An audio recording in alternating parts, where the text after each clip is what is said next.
दोस्तों, स्वागत है आप सभी का हमारे अपने YouTube चैनल पर। आज हम बात करने वाले हैं मौलिक अधिकार यानी फंडामेंटल राइट्स के बारे में। देखिए साथियों, सबसे पहले हम बात करते हैं उल्लेख।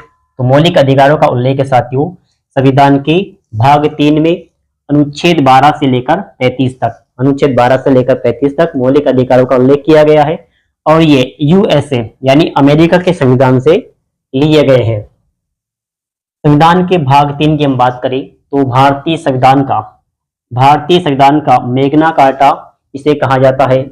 मैग्ना कार्टा साथियों 1215 में अधिकारों का एक पहला लिखित दस्तावेज था जिसे किंग जॉन के द्वारा इंग्लैंड में 1215 ईस्वी में लागू किया गया था। मूल संविधान में साथियों 7 मूल अधिकार थे। मूल संविधान में 7 मौलिक अधिकार थे और वर्तमान की हम बात करें तो वर्तमान में संविधान में 6 मौलिक अधिकार है। पहला अधिकार है साथियों समानता का अधिकार। समानता का अधिकार इसका उल्लेख है अनुच्छेद 14 से लेकर अनुच्छेद 18 तक। दूसरा मौलिक अधिकार है स्वतंत्रता का अधिकार। स्वतंत्रता के अधिकार का उल्लेख है साथियों अनुच्छेद 19 से लेकर अनुच्छेद 22 तक। तीसरे मौलिक अधिकार की बात करें तो शोषण के विरुद्ध अधिकार, इसका उल्लेख है अनुच्छेद 23 से लेकर अनुच्छेद 24 तक। चौथा मौलिक अधिकार है साथियों धार्मिक स्वतंत्रता का अधिकार। धार्मिक स्वतंत्रता का अधिकार और इसका उल्लेख देखने को मिलता है अनुच्छेद 25 से लेकर अनुच्छेद 28 तक।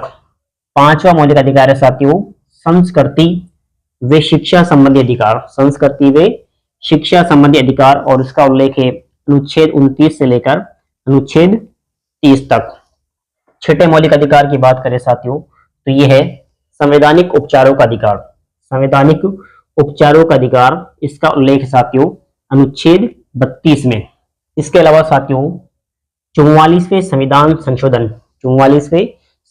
संशोधन अधिनियम 1978 के द्वारा संपत्ति का जो मौलिक अधिकार था, संपत्ति के मौलिक अधिकार को यानी अनुच्छेद 31 को मूल अधिकारों की श्रेणी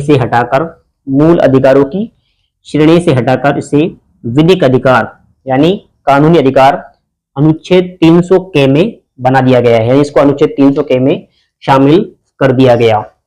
44वें संशोधन की हम बात करें साथियों तो 44वां संविधान संशोधन मोरारजी देसाई सरकार